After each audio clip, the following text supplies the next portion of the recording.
Can anybody hear me? Yes. Hello, everyone, and welcome to this week's SharePoint TV show. We're the week after Ignite. There was a ton of announcements, and I'm really glad to have two experts here this week to talk a lot about the Power Platform stuff and how that goes kind of with SharePoint. For those of you that are on the show for the first time, remember this is an interactive show. There's a chat panel at the right of your screen.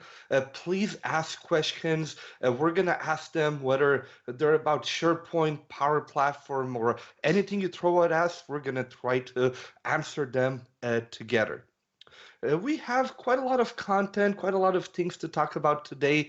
So just before we get started, let's play a video from our awesome sponsor, Valo Intranet, who made this show possible.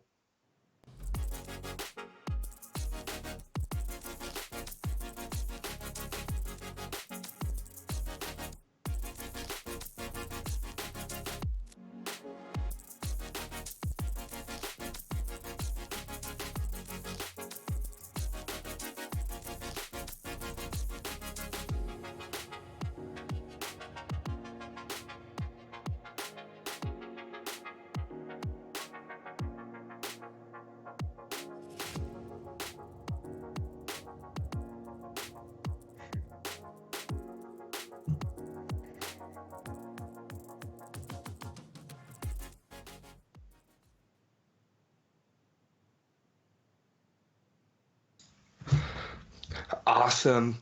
And now that we're back, let's start by introducing our first guest, which is Daniel Christian. How are you doing, Daniel? I am doing great. Thank you for inviting me to the show. Hey, it's my pleasure. Daniel, you're a Microsoft MVP. I've seen you at conferences across the globe, but can you do a quick introduction about yourself and what cool projects, what cool tools you're working on those days? Yeah, so I'm a big fan of the Power Platform. Basically, all three and four. We'll talk more about the fourth one. Basically, the Power Platform. Obviously, my heart and soul always belongs to SharePoint, and then I, connect with the Power Platform, and now all the connectors that I work with. Anything I can get connected to in the Power Platform, that's what I work with. It's fun to build these apps because you are limited to just your imagination now. And I see all kinds of it. I do mentoring sessions with people, and I talk to them, or they reach me out on my YouTube channels. Man, I'm like, my mind's blown at the way people have leveraged the Power Platform and any backend data connection. So it's really interesting times that we live in right now because there's flexibility to do so much more, and you literally are limited by imagination. So that's pretty Awesome. good. And that's something awesome that you do compared to myself that I do a lot of blogging. I mean, on WordPress, I go in Word, I actually like take screenshots and stuff like that. You have an awesome vlog, video log on YouTube, right? Yes, I do, and it is my passion. It's just my turn to return back the favor because somebody else did it at one time, and I benefited from that. So it's my turn to return back the favor, and videos actually just make it easier and more interactive. And I'm working on it. I'm trying to improve, but it's a passion. Awesome. And actually, let's introduce our second guest right away. Our second guest this week is Laura Rogers, also known as Wonder Laura. How are you doing, Laura? Good. Hey, thanks for having me. Hey, it's my pleasure. Laura, again, you're known in the community before I even started playing with SharePoint. I probably was looking at your blogs when learning SharePoint the first time. So I'm sure most people here know you. But can you introduce yourself quickly, kind of how you started with SharePoint and how kind of you transitioned to what you're doing now? Sure. I started out as a server admin. I was an exchange admin at a big healthcare company. And SharePoint came along, and our CIO said, here's this new SharePoint thing. This belongs in the messaging and collaboration category. And that's what department I was in. I'm a server admin. And so he kind of threw SharePoint at us and said, go learn it, send us to some training, install it, see how it goes. And so that's when I first got thrown. A lot of people kind of have an experience like that with getting thrown into SharePoint, and that's how you started doing it. But I fell in love with it because I'm not a programmer. I don't write code.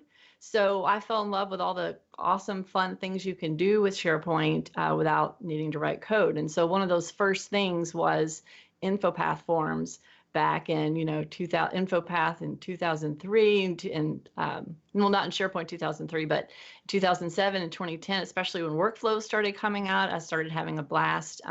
Started enjoying less the part with the server admin, the logs and the troubleshooting and backups, and that's just not as much fun to me. So I just kind of took it upon myself to start talking to the end users out at sort of all the hospitals for our company. There were all these remote locations, and talking to them about their business processes and talking to them about how to make things more efficient. And just I would find those sort of champion type people and help them with their forms and figure out workflows for them and help them with their sites just as much as I could because I enjoyed it. And then I decided, and I started going on forums after I went to this training. And then I started just kind of figuring stuff out and helping people with things on forums. And then I kind of noticed some patterns, and I noticed people were asking kind of a lot of the same things many times in the forums. So that's when I started writing a blog, which really was just kind of a lazy way of me like writing the answers to some of the common things people asked and just saying, here's the link. I wrote it up. Go read that. And I started writing on books back in SharePoint 2007, the Moss Administrator's Companion. I wrote a chapter in that, and that's what kind of got my foot in the door to start speaking at conferences. And yeah, long story short, so here I am. I have my own company. It's IW Mentor, SharePoint, Power Apps, and Power Automate training. And so that's the main thing that I love that I do pretty much all day, every day is forms and workflows. So whatever the product happens to be, that's automating business processes and working through those, working with the business and building those out. That's my favorite thing about SharePoint. And we have an awesome community. So yeah, that's who I am. That's awesome. It's a bit funny when you said Power Automate. It was a bit like it was not natural. Trying to get in the habit, yeah, instead of flow.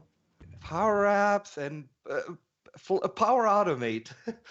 Yeah, I kind of have the same thing now. I'm like, have to say the right one, have to say the right one. But like I've mentioned before, we're fresh out of Ignite. There's a lot of announcements, and Daniel is way more prepared than I usually am, and has actually prepared a presentation for you guys on all of the cool stuff that got announced, all of the changes. And we're really going to go through that presentation, let Daniel present, and me and Laura are going to kind of ask questions from the chat and challenge Daniel, see if he's really prepared. Oh, yeah. All right. So one of the things that I want to call out is that I came up with the term Fantastic Four. But you know what? People immediately ask us, okay, what is Fantastic Four? Is it you're relating to the movies, or what's the term? So just, hold on to that thought, because one of the things I want to do before we jump into the new things is let's recap on what we already know, right? So one of the things we know is Power Apps, we know Power BI, and we know Microsoft Flow. So those are the three things we already knew. Now, based on Ignite, a couple of things changed. We noticed that Power Apps became two words. It's Power space Apps, two words. We started seeing that immediately over there. And then the official announcement was made is that it's, just to keep consistency, because there's Power Apps, there's Power BI, keeping consistency with the Power word in front of it, it got split into Power Apps. So keep that in mind. And then if you think that, hey, was that a typo or something? No, it's not a typo. This is the truth. There's Power Space apps over there. And then Power BI. But something else changed. Microsoft Flow changed into Power Automate. And we just talked about that. So, I can tell that most of you are already aware of this change, but yet to call out that it's Power Automate. I was actually doing the mistake that I used to call it Power Automation. It's actually Power Automate. So keep that in mind. But now let's talk about this whole Fantastic Four. Okay, how did that happen? And that's when the fourth member came in, and that is Power Virtual Agents. So that's why, I've come up with this term Fantastic Four. Obviously, we all know what that is, but my focus is around these four powerful tools now in the Power Platform. And as you can see on that little image over there, now we've got the icon and the image for the Power Virtual Agents over there as well. So that was now just a recap of where we were, and then what we have now is the four, Fantastic Four ideas over there. So let's kind of jump into that a little bit more. First, I want to talk about the Power Automate because that was the new change. The thing was, okay, why change the name of Flow? Flow was Microsoft Flow. It just made sense. So why change it? But based on the discussions that I've had with the product group, getting feedback from the product group, it actually makes a lot of sense because if you think about it, Power Automate is more than just building workflows. And mind you, now it's more letters too. It's more. That's exactly what it is. It's more letters too. But I'm going to keep emphasizing it so I can drill that into your brains. That when you're now referring to Power Automate, you still use the term flow because you are going to be building some flows. Just make sure that it's a lowercase f. That's why I just put that over there. But in addition to workflows, Power Automate comes with data connectors, and now the new functionality for robotic process automation or RPA, which I'll touch that in a second over there. It just adds on more. So it literally does make sense why they changed the name from Flow, because Flow just made it such a smaller section of what the large things that it can do. So it makes sense. That's why they changed the name to Flow. All right, so now let's switch gears. What is when I hear robotic process automation, I picture like actual physical robots on an assembly line or something. It was the same thing that I thought too. And in fact, I kind of stepped back a little bit. Is that robotic process automation was just too big, and for a power user like me, it says, it's a little intimidating. Exactly. Yep. You nailed it. It was intimidating, and I was like, did I need to go buy a robot or something to make this work? But again, it was a little overwhelming at first, and that's the kind of the norm that I've been getting from other people attending user groups, attending the virtual user groups, is that, man, that's just too complicated. I'm a little apprehensive and a little concerned to do that. But it's all about the name. So let that not concern you too much, because if you break that down, the robotic process automation, robotic means it's not a human doing it. It is a application that's doing it. Process is basically just steps. That's all process is. And automation is it's doing it by itself. So that, if you just break it down into those simple steps, that's what the robotic process automation is. It makes me think of macros. Do you all ever do macros? Yes. I don't know if you guys remember AutoIt. It was a tool that I used to use kind of back in the day to like click on stuff on the screen back before I knew any coding. That was like the small coding I used to do to automate some stuff. And it feels like robotic... It was like at the Windows level. I had one like that was at the Windows level. It wasn't just inside of Excel. Yes, and it's really weird because, and I know Daniel has it in really big at number 4, but robotic process automation sounds so futuristic, but it's actually for older applications, right? That, like you mentioned, do not have APIs. So I think the most value is for legacy applications, really. Exactly. I do like what Laura pointed out, because that was my mindset too, is that when I saw this process of recording actions, it took me straight back to Excel and macros, because you can record your steps. That was literally the first thing I thought too. So I'll tell you all a funny story about macros. I used to have a job where it was like one of my first jobs, and it was just sort of a secretarial type job. And this file, like a text, like a CSV or a text file, would get spit out from this mainframe every day. And it was my job to go open it up in Excel and kind of format it and move stuff over to the right columns and just kind of, you know, arrange things correctly so that it was a spreadsheet and send it out to the sales team or whatever. Can you hear me? Yep. Yes. Okay. Yeah, Pretty much I was automated my whole job with macros. I was never into macros. I was never good enough at Excel, to be honest.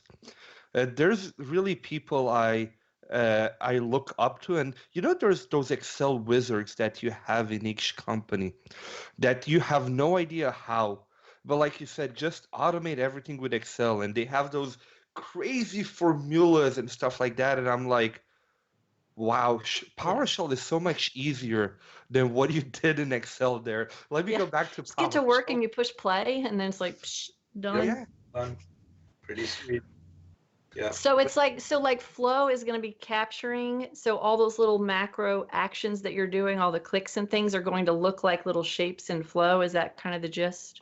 It is, and I'll touch that in one of the slides over there. Well, that's basically what it is, because there's two ways to do it, but that's, you know, literally what it is doing. The agent is picking up every clicks that you're doing, and then one of the things that Vlad mentioned is that it's not just for all applications, but it also works with some of those legacy applications that really do not have any API connectors. To me, that was a big selling point, because there are places where you have, you know, homegrown applications, or some of them which, you know, applications that need a little bit of tender loving care. This I will can work. think of a lot of customers just off the top of my head that have hundreds of those Excel files or in XLSM files, macros in them, just all over the place in their company. And they run like major business processes off of those. And that is what they work in all day, every day, is these big complicated spreadsheets. So I mean, I think that Microsoft has found that a lot of those type of things, those type of people and the work that they're doing in Excel, they're not necessarily going to all reinvent those and rebuild them as databases or SQL servers or, you know, SQL databases and rebuild all those processes as macros and Power BI, I mean, flows and Power BI. It's never going to happen. So Microsoft is kind of going to them and saying, here, we built something for you in the way you already work and the way you already do your job. Yep. So like what the question was asking about the robotic process automation, there's actually two types you can do it. There's the attended, and then there is the unattended. And I like, you know, both the pros and cons for two. I mean, there's no cons. What I like about the attended is when I saw, you know, this was introduced, I personally would actually start with attended, because there is a more user interface available there. Is that somebody's there watching it, attending to what is the process that's happening over there. So this makes it a little bit easier, because then, you know, if there is any stuck point over there or some issue happens, you are there taking care of that. And it's a great place to start, because your process automation will not have to be a foolproof one. So it's, you know, it does the few clicks, it takes care of all of the information and automation that you want, but it doesn't have to be a foolproof process over there. That's why I like that second option over there, is that, you know, you can pick up just the most cumbersome and repetitive parts of a process to automate with the UI. But since a person is still at the PC, it can handle errors. So that's the, you know, attended piece over there. So this would actually be a good place that, you know, to start working, is the attended piece over there. The next big one is actually the unattended. The unattended was going to be the full-blown, you know, completely automated from the beginning to the end. So you're going to have to factor in some error handling over there as well, which means your flow needs to be a little bit more smarter over there. Other recommendation that they came was the unattended automation. It integrates best with the scheduled flow and the automated flow. And guess what? Those two options already existed. So they've factored in, you know, something which already works into this new unattended piece, making sure that the whole thing works over there. Yeah, actually, to ask you a question on that, Daniel. So we're now going to have the normal flows, which can be either scheduled or automated. We're going to have business process flows, which are all of the dynamics, follow the stages stuff. This is really a lot more for dynamics in the back, or for more advanced Power Apps, I guess, as well. And UI flows, which is RPA, that can be triggered by scheduled flows and automated flows. Did I get that right or? You did. That's Okay. exactly what it is. And then you can also mix and match them because then the UI with the attended or unattended can also do the exact same things which you did before, if it even had extra steps of clicking things around. So you can do some mixing and matching, or you Okay. can keep them separate as well. But what you said was pretty much it. That it is all of these things put together, but they've done a good job with allowing you to do some mixing and matching. Now, obviously, you'll have to go and tweak those existing flows that you've built to factor in the attended and unattended. But yeah, it does the mixing and matching piece over there. And So this is a piece of software that needs to be installed physically on the computer that it's running on, right? It's like a little correct. agent, yeah. There's And there's there two. is a flow agent right now that already exists that's existed for a couple of years that you can run locally on your machine. But this is just probably the same thing, something similar. Something similar, yeah. Don't know the full logistics of this yet, but it is something similar. And you're right. There's an agent that can be installed on a local machine, or there's also a web-based one, which we'll touch that. But then the whole thing is how the UI flows over there. That's exactly it. There's two ways to do it. There's the desktop application in Windows. It's compatible with Windows 10, Windows Server 2016, and Windows Server 2019. The OS has to be a 64-bit operating system one over there, so that was a requirement. And then the other one was, it's for the desktop based, and it's for the site applications. And if you've got a website that you want to leverage this with, they clearly made that, they stated that very clearly ahead, is that the only two browsers it's going to work with is Microsoft Edge and Google Chrome. So Wow, so no Firefox no and no fire. Safari? Yeah, they were very clear in pointing this out. So I just want to state that is that these are the two browsers that it will support. If you're a Wow. Firefox user, if you're a Safari user, well, don't give the messenger. I'm just telling you what they said. So I have kind of a philosophical question for you all about this. Now, all those big companies and companies that have all these processes that rely on all these macros and spreadsheets, what is going to motivate people to start using this new UI flow thing? What is kind of like the trigger that's going to make them move to that, or what makes it better, Because it's called robotic process automation. That's why. Because of the name, it It's just sounds so fancy. cool. I think I'm a sure lot. accountants think that. I think, and it will really depend on the use case, but the biggest enablement, at least for me, I think, is the integration with everything else. Whereas macros used to be really specific in one thing, or they had to call custom APIs if they had to get it into Office 365, into MailChimp, into Dynamics. Now they're going to have all of those connections out of the box by using Flow by using Power Automate and the connector. So I think if they have that use case of integrating with other things that Power Automate has out of the box connectors, that's when they'll be more interested to making the switch. Yeah, Oh, you gave me an idea. Okay, that makes sense. Okay, because I have some things that I automate that I don't automate, that are things that I have to do that are repetitive every week. Like I have to create a new YouTube video for my live streaming. There's no way to automate that specific thing. And then I have to go create, something in Facebook, and then I have to go do something in SharePoint, and I have to send somebody an email. So things that are in all these disparate systems that don't have APIs, that are part of Flow or part of Zapier, the other one that I use that has different connectors than Flow. IFTT, So I then you think. can just use this new thing to just automate your clicks. Yes, you can. Cool. Just to add on to that, one of the things I can see a big use of that would be the web applications piece. And the reason I say that is because if you've got a really, old homegrown application, it might not be built on a 64-bit operating system, and it might not work on a Windows 10 or a Server 2019. But if you've got a web-based application, with the web-based application doesn't look pretty, but it works, this would be it, because you can still open up the pages or the sites. You can still go and click on all the things, and the web base doesn't care what 64-bit you use or what operating system you have. As long as it's a Google Chrome and a Microsoft Edge, it'll work. So I really see a big benefit to using the UI for the web-based applications purely from that operating system requirement over there. That was what I thought of when I thought. I I hear think virtual agents are a lot smarter than macros too. They're actually intuitive and can understand and learn from what you're doing in a way, more than macros. So this comes to what, Laura, you were talking about, that there are two types over there. Is that there's the the desktop UI flows, which is also called something as a UI automation. I do want to call out that they were, there's actually detailed articles that they provided in addition to all the sessions. The UI automation framework, which is actually included in Windows, it supports both Win32 and WPF.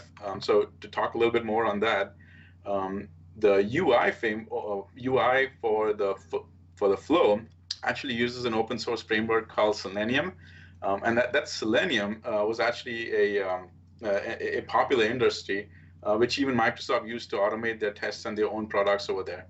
Now, Selenium has actually been there for a while.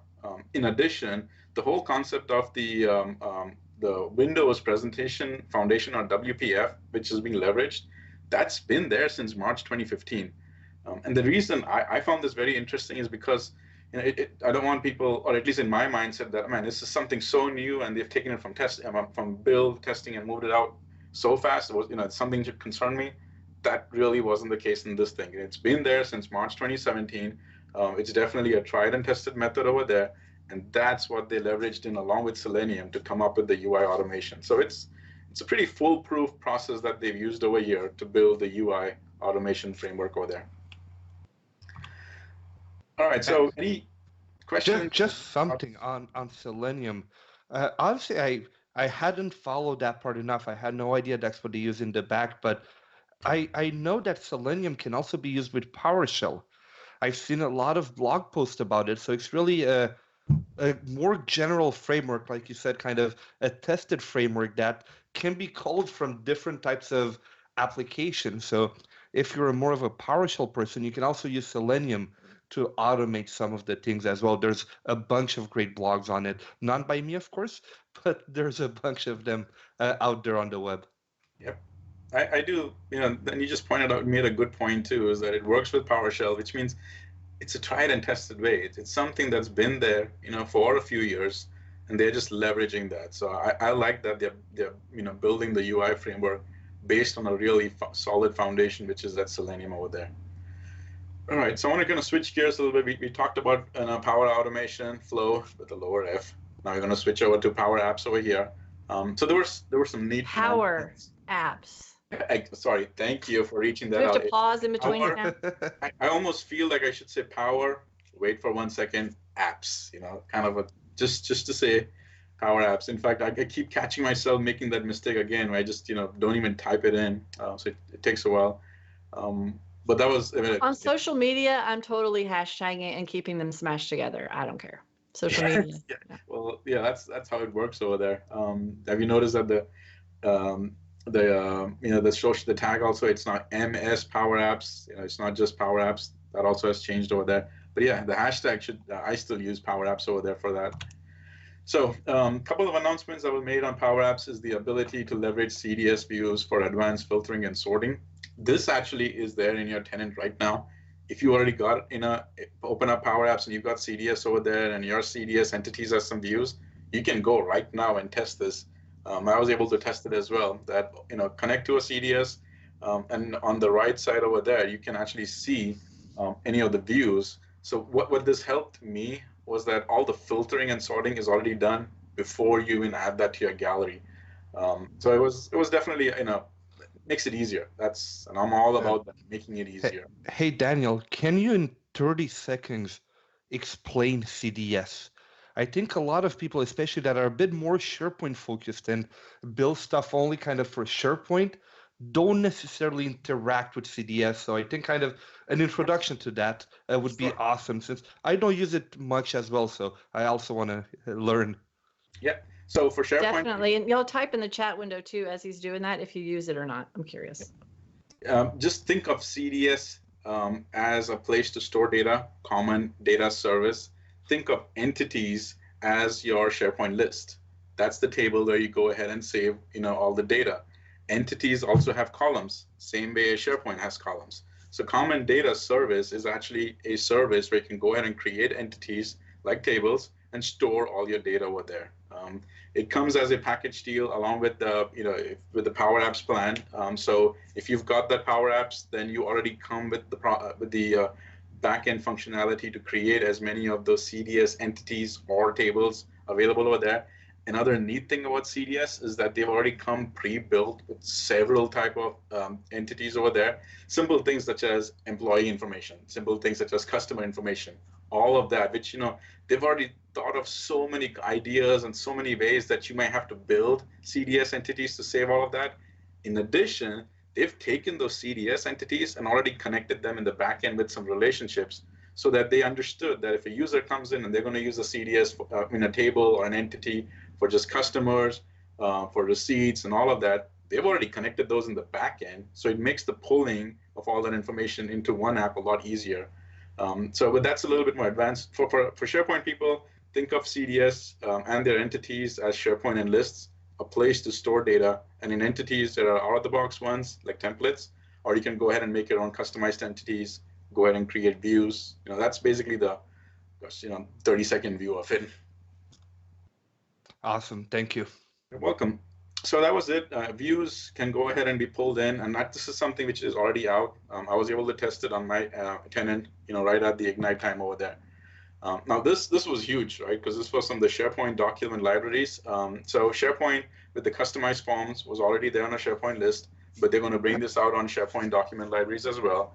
One of the things that I'm interested to test is, this place now, if you have documents over there in the document library, you have the functionality to now even build some kind of filters over there. So if you see in that screenshot I provided, you can filter it based on the account manager, you can filter based on the status. So it's like building filters for that document, and you have the option to pick and choose over there. So that's going to be interesting. But then you can also go ahead and build your customized form for document libraries. So you've always been able to pull document libraries in, or at least for the last couple of years, to pull them into a Power App, standalone Power App, right, and do stuff with document libraries in a standalone Power App. So this is really just bringing it to the library so people have that quick little edit form button, which I think a lot of people don't realize what the capabilities of standalone Power Apps, and that you could do that anyway, or even that they're there. So this helps like bring it to just sort of the general consumer that may not know, that kind of all the different possibilities and types of Power Apps. Yeah, that's absolutely correct. That this functionality to pull document libraries into Power Apps was already there. What they've done is made it one step easier. Is that let you don't do all the heavy work. It's now already putting Power Apps into the SharePoint side. So right here in SharePoint, you can go and build the customized Power Apps for a SharePoint document library. They've made it a little bit more easier. And hey, I'm all about easy. So I always just create standalone apps for every single thing, no matter what. So yeah. So I guess the difference here is that the standalone apps, you would need to embed them in SharePoint. People would not necessarily go to the list, versus this one would be directly in that list UI. Did I get it right or no? Yes, except you can create a custom hyperlink just as a button or a link in any list or library that just opens the Power App. Okay, so when I click on April view, Dunham wrote a or full when I blog click post on about that. something, It was like mind-blowing. I'm mind blown right now. So when I click on new or something, it can automatically go to my standalone Power App, which is my custom form. Or when I click on the item, it can open it in that standalone Power App. Yeah. You have a video for that, right? April's the one who wrote the blog Okay. post on it, so I pointed to her blog post in a couple of my blog posts. Okay, I'll try to find it and share it in the chat, because I had no idea you could do that. At the end of the day, there's just different scenarios and end user requirements. If the requirement was literally that simple, that they just want to create some filtering and have some, just filtered data present itself, then they don't need a standalone app for that. This simple functionality using Power Apps pretty much solves the problem. So yeah, if you're going to go. But you're right, you could embed it, Vlad. Yeah. You can embed it on a SharePoint page and just have it there, or you could just put a web link directly to it, which would open it up in a new window. Funny story, just kind of something to keep in mind. I embedded a Power Up on a SharePoint page for a customer recently, and they're filling out this form on the SharePoint page. And instead of clicking the submit button in the form, they're clicking the SharePoint page button, send an email. Oh. Who knew, right? Because that Yeah. button is on every single SharePoint page. So all the users were filling out the form and then clicking to send the page an email. I was like, what are they?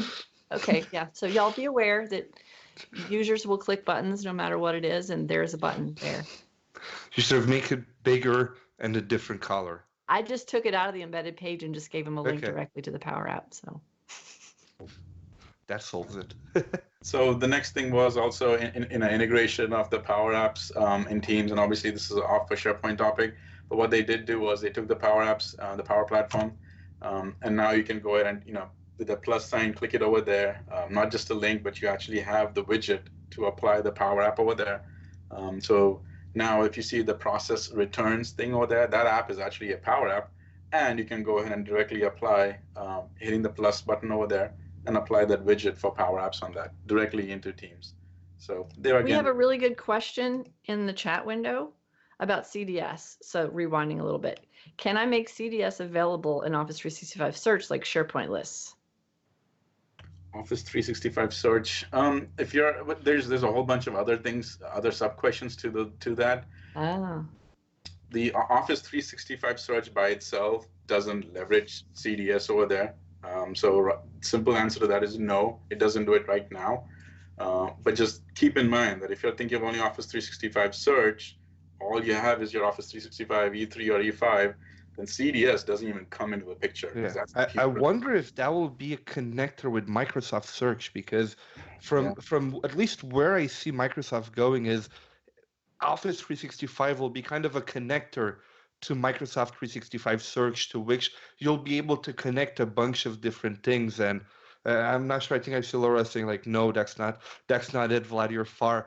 But I have no idea. Again, I haven't heard anything, but I think that would make sense in the future to bring CDS as maybe a connector to Microsoft Search. I was shaking my head like, that's mind blowing. That's like very cool. So I wasn't shaking my head like you're wrong. I was like, what did I say? Oh no, I was just like, wow. Yeah. At the end of the day, the CDS piece all falls on the Azure platform. So is the search over there as well. So we just, always, I never get ceased to be amazed at things they come up with. And always make sure that you're there on the Power user community over there, and post things over there and get votes on that, because anytime it goes over 50 votes, it used to be 50, I don't know if it's increased, you've got their attention. So keep doing that, because that is a great way to communicate. That's a really great point though about that. But usually with just like custom business solutions that are based on somebody filling out a form in a list or something like that, in most cases, people don't want somebody just coming upon that item in a SharePoint search, just they're randomly searching for something and that comes up in the results. So a lot of times they'll turn off search for that specific list. So that's definitely something to ponder though when you're building business solutions, to know that if it's in CDS, it's not just out of the box going to be part of your search results. Correct. Good point. All right. So I showed about how you can integrate Power Apps inside the Teams side, where you go in the Teams, you click on the ad, and you can get the app over there.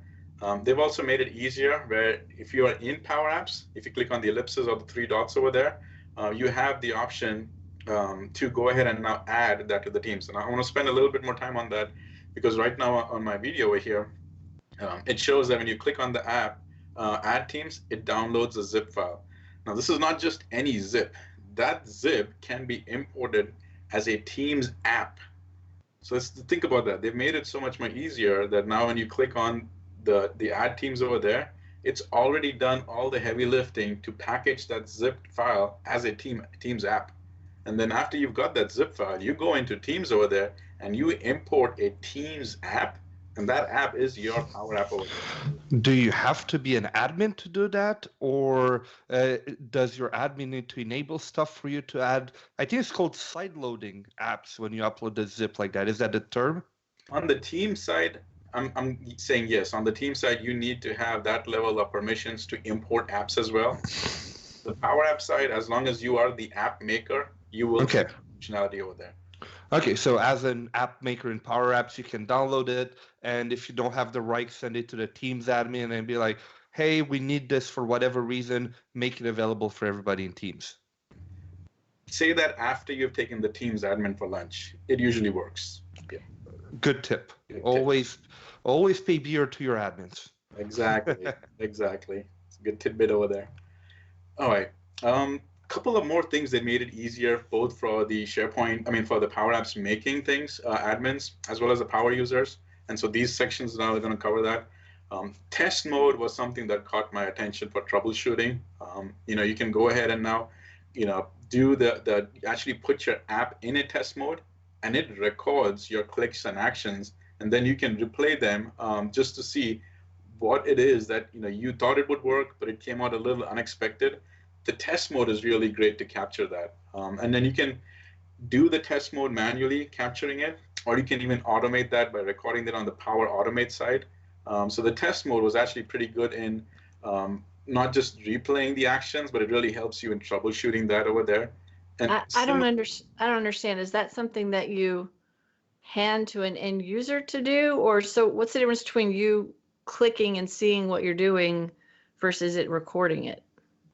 The same. See, in fact, the screen over here kind of helps you with that. Is that the test mode and the Power Apps monitor? They work around with that, because when you're clicking it, you are recording all those clicks, and so when you monitor that, this is where it actually tells you what the problem is. That at what time, what did you make the click? What was the data source that was being pulled over there? What was the control? Was it a button or what was it? And it's going ahead and giving you a full logging information of how that is. In the test mode side, when you're going and grabbing all the information, it's just you're grabbing information of how an app is being used. You can come into the app, you're just filling out a form and things like that, and something goes wrong over there. When you hit that submit button, there was supposed to be a pop-up, but that pop-up didn't come. What was the problem over there? This is what's recording all of that. The test mode, along with the Power Apps monitor, to actually tell you a couple of things, and it helps you solve is why the app is not behaving the way it's behaving. And also with information like this, it helps you understand why is there a performance problem in the app? Where is exactly that reason for that performance problem? That's how it helps. And it's for the Power Apps maker as well. It's not an admin thing. It is for the person making the app. So very cool. I discovered a couple of interesting things when I ran this yesterday on an app that I was working on. And I didn't realize that even we have a lookup field, even if it's hidden, it's a card, in a form, but the card is hidden, you're not interacting with it. It was actually taking up a good bit of like the duration was really high for these lookup fields I had hidden in different spots. And it was because it's still trying to render and pull in all the items in that list. So just little stuff like that you find in here that you had no idea. And it will tell you exactly which property of exactly which control to go in and look at. Yeah. And I like that's the third column, which is the duration one over there. It's telling you timestamps of how much time that specific operation took over there. This actually helps, because once you get comfortable with building apps, you build a few apps, and you start seeing that yellow color exclamation, the delegation problems over there. You start noticing things of apps performing slowly. This is really going to help you troubleshoot that more efficiently and a little bit more faster as well. So I'm looking forward to this one specifically to enhance the performance of the apps over there. So yes, especially your bigger, more complex apps, or even if you have a SharePoint list behind the scenes that's really large and you're doing lookups to it, it's going to be good to know kind of how that's affecting the app. We've got a good question in the chat. Power Apps versus Microsoft Forms. Do you want to take this one, Laura? Since I know you're a lot. I'm sure you had this one before. It's pretty simple. Yeah, it's just one way. Microsoft Forms is just one way. Someone is filling out a form and submitting it, and then it's up to you to decide what you want to do with it. You can create a flow that by default it just goes to kind of like a little spreadsheet, just a little default interface that the data doesn't actually really go anywhere, but you can create a flow that you can make the data go into a SharePoint list or a spreadsheet or somewhere else.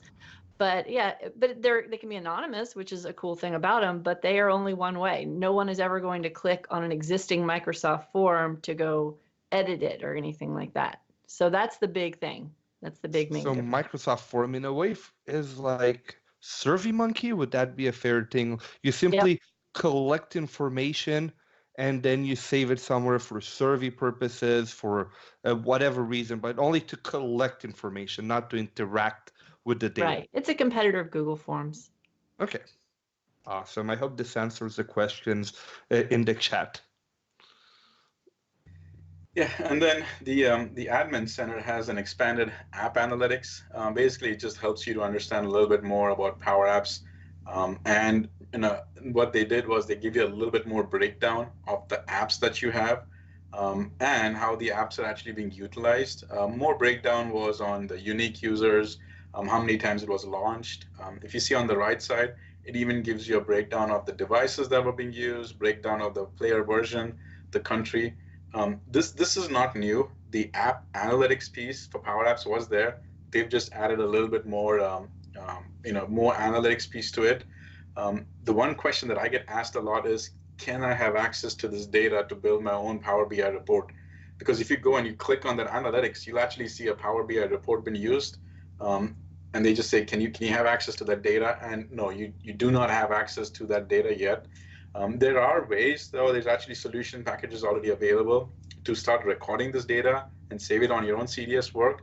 But that's something that you have to do yourself. And then you got to start gathering the data yourself. And then after you have enough data, you can build that. But this out-of-the-box solution, it is what it is. What you see is what you get. And it works on Power BI, because literally if you go and click on it, it is a Power BI loading over there. But you do not get access to this data. So that's a common question that's asked to me. And I thought I'll call that out. But Do you have to have a Power BI license for that? No. That's another good Not question. anymore? To see this, You used to have to. You don't need to have a Power BI license to see this. That's a Power BI integration with SharePoint. Yeah, that needs. But just to see the report, nope, you don't need a Power BI license. But do you need to have you need to have a paid license to have access to the admin center? Correct. Or something like that, right? Yeah. This will not fall under your Office 365 license. This will be on your Power Apps 1 or Power Apps 2 or the newer Power Apps licensing plan. Yeah, this doesn't come with the Office 365 license. This is a little bit more. And this is where I know a lot of, at least remember, I come from a bit from the admin side, where a lot of admins I get feedback from that, hey, we want to use Power Apps for free, but I can't do anything to manage it if we don't actually pay for a license. Even if we only connect to the, I'll call them free connectors or included connectors, you still need to have at least a few licenses for your admins so they have access to the admin center for both Flow and Power Apps and for analytics, management, permission, all of this stuff. Yeah, and there was a whole new admin in a day training that came out. That's actually worth doing that as well. If any of your local events are doing admin a day, especially for those Power Apps who are admins, I'd highly recommend attending that. It's a one-day class. It's got good content and it gets you really comfortable with administration of Power Apps. Admin in a day. It was introduced at MBAS of last time, so it was pretty neat. Something to think about.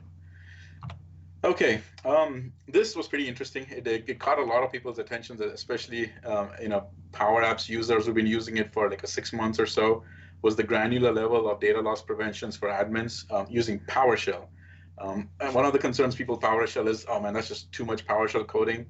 But if you look at the screenshot that I have and way on the bottom, you can actually take the ID of the app and then you can go ahead, or even the ID of the tenant, the environment, and you can apply the data DLP policy directly to that environment over there. And the code is just one single line. That's it. It's not a full module or a macro or anything like that. It's just one single line.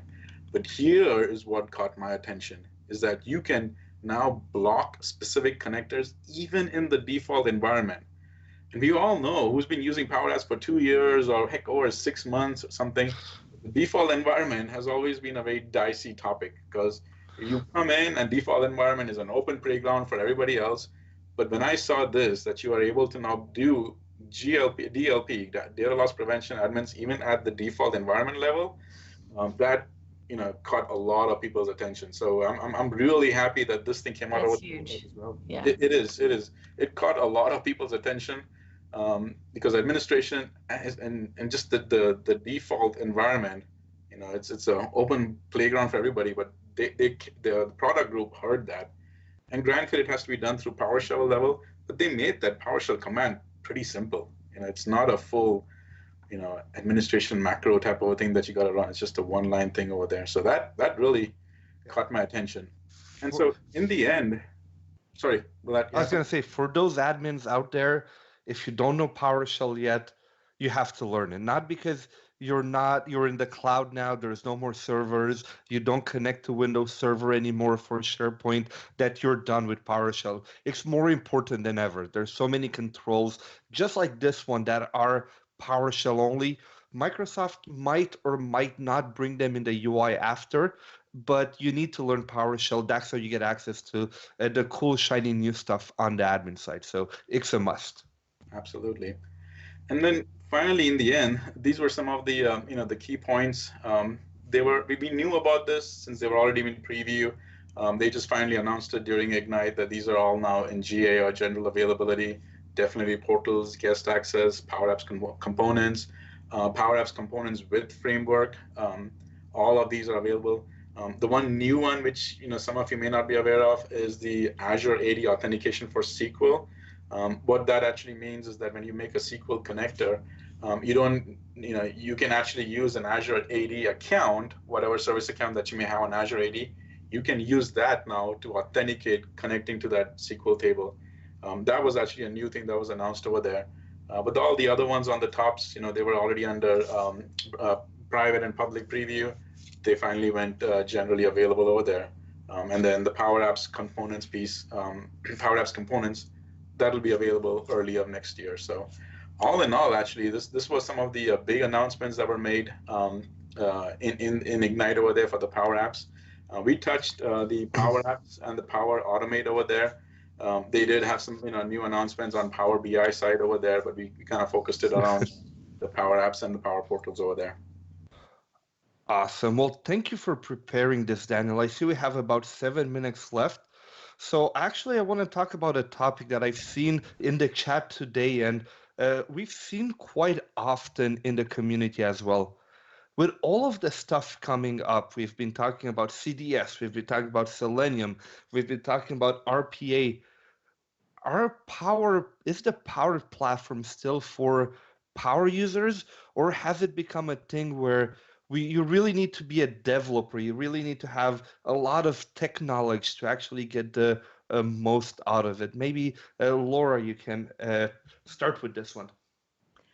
Are you asking if you think that you need to be more technical and be a developer to be able to get the most out of kind of all this new stuff that they've been announcing? Yeah, can we expect a power user, a person that, let's say, power user is anyone that works with computers day-to-day life, they know a bit about tech. I mean, they're tech aware. Can they really automate and create cool stuff with the Power Platform, or do you still need specialized training? I think that you don't need to be a dev. I don't think that you need to know how to write code for most of this stuff. I don't know code. But you also, I think it takes more than just being a power user, just power, like SharePoint power user who knows how to edit web parts and go into listen library settings. And I think the mindset needs to be more that citizen developer concept where you understand logic, you understand how to, maybe write complex formulas in Excel. You understand how to do things like create rules in Outlook, create conditional formatting, just logic. So it takes that sort of, it is more advanced, I think, than just a power user. That understanding of logic and kind of how things would work and go together. Compared, since I know you come from an InfoPad and SharePoint designer background, do you think is it easier or more difficult to create forms and workflows with a small f nowadays with the new tools? Do you need more programming logic, or is it easier than before? I think it doesn't seem actually harder to me than in Power Apps than it did in InfoPath, but it does seem more time consuming. So I do find myself spending hours and hours more on Power Apps just because it's just such a free form platform where you can just build anything, just this blank canvas. And so you end up spending a lot of time just like making everything pixel perfect and, making every, double checking, every little button is lined up and all the logic when you can, put your Power Apps together and make them trigger flows. And then, so I spend more time on them. Awesome. How about you, Daniel? How do you feel from your customers and from yourself? How do you feel about the tech knowledge needed to create cool stuff in the Power Platform? Yeah, I'm spot on with what Laura said, and I'll give you a little analogy. When I've done my workshops, I've actually done two things before we even talk about Power Apps. I actually tell my students, let's open up PowerPoint and let's decorate a nice slide over there. And I show them, let's go and get that rectangle and put up a nice header. Let's get a footer, because I want them to be creative enough to pull all those controls, put in the text, put in the images. They need to be flexible enough to take out of the box properties and put that over there. Second thing I show them also is that let's go ahead and open up Excel and let me show you how to do a VLOOKUP. VLOOKUP is simply, you take this one item over there and you filter off, find this item and see if this is a column of all the information. Is this available over there? The VLOOKUP is the exact same thing as the filter function over there of filtering of the collections. So you need at least that level of, I won't say knowledge, but that level of motivation to be able to do all of that. Because yes, it is a citizen developer, but if you're going to come and tell me is that I've never touched PowerPoint to do any designing, I've never touched Excel, says, well, then it'll take you a little bit of more time to get used to it. Having said that, I've seen people fresh who've never touched any of those, Excels or PowerPoints, and they've still gotten comfortable with it because they are, people who are self-motivated and self-encouraged over there. I do want to touch on what Laura talked about was the InfoPath designer thing. I agree with that. InfoPath was a lot of drag and drop, because if I had a list connected, and I'm editing that list, if I saw the columns from InfoPath and I dragged it in, that list was on that control was already connected to that SharePoint list. That functionality is not available in Power Apps, because you can go ahead and do, if you use the edit form, then yes, in the edit form, whatever were the columns in the SharePoint list, it directly ties that to the control in Power Apps as well. But if you do freestyle coding, where you've gone ahead and pulled in labels, text, drop downs, combo boxes, then you need to be able to connect those controls to the back end over there. And that takes a little bit of, learning to do. Again, there's just the understanding of the front end web form versus the data. I mean, that's one of the things you have to make sure people understand is like how those two are related to each other. Exactly. Some people don't even, Yeah, and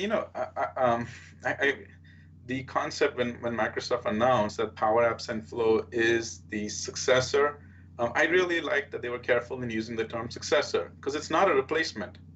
It's for guarantee you, Power Apps and Flow or Power Automate is not a replacement for SharePoint Designer, for Workflows, or InfoPath Designer. It is a successor, which means you have to, take off your InfoPath Designer and SharePoint Designer hat, and you got to put on your Power Automation and Power Apps hat over there.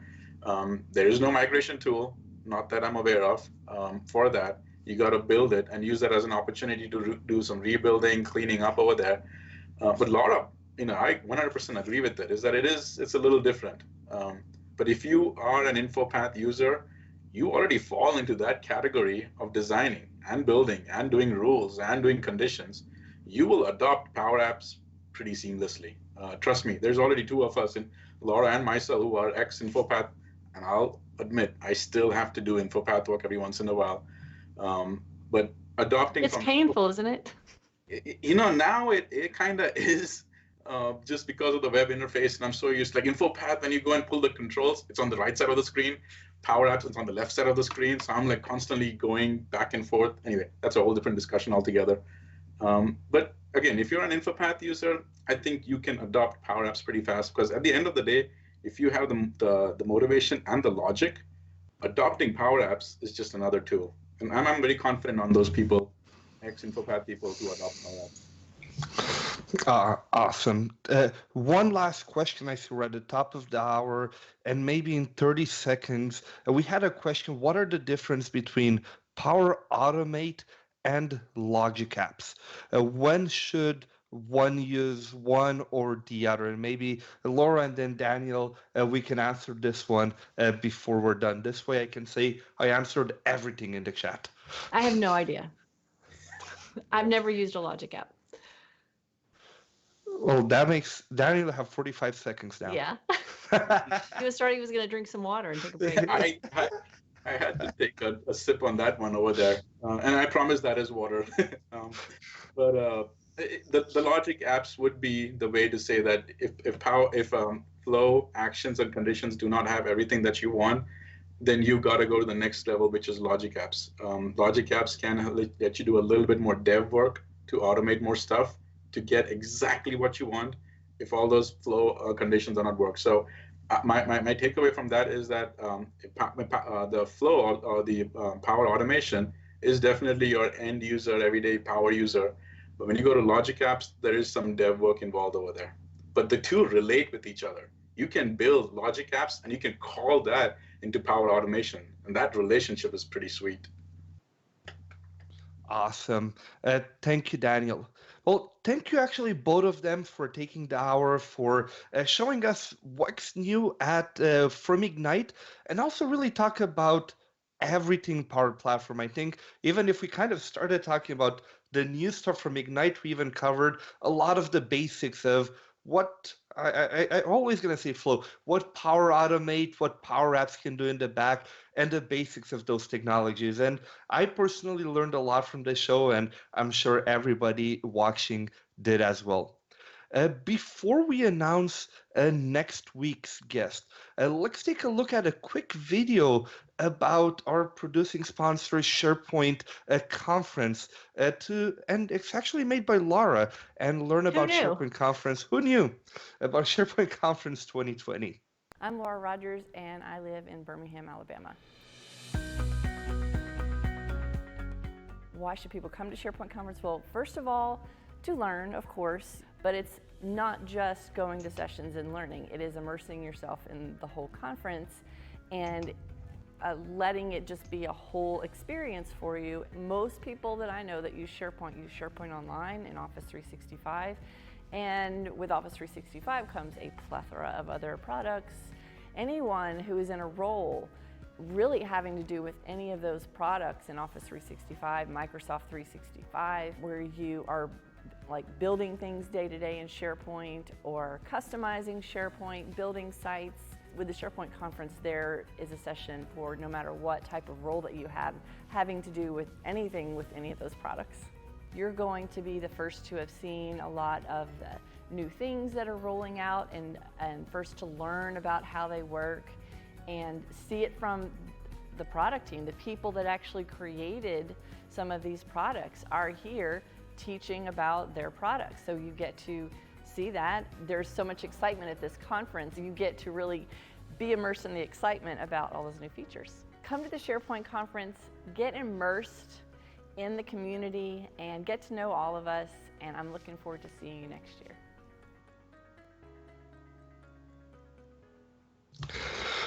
Welcome back. I loved Laura's comment in the chat. I don't even remember recording that, I guess. Vegas. That's what happens in Vegas. But now let's talk a bit about next week. Next week we have two more awesome guests.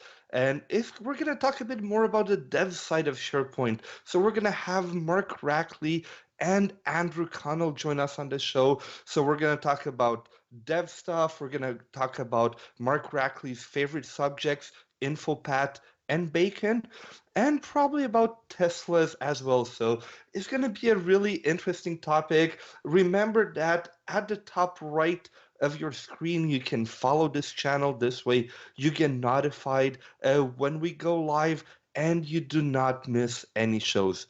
Thank you everybody again for joining us this week. I really hope you found it useful, and make sure you follow Laura and Daniel on Twitter as well as on YouTube. I posted their channels on the chat. Laura also posted she has an awesome Power Apps. And Laura, by the way, I don't want to pick on you, but there's a space between power and apps now. You need to fix that. But she has an awesome Power Apps class and training that she does. So make sure you follow both of them. And I hope to see you all next week with Mark and Andrew. Thank you very much.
You done?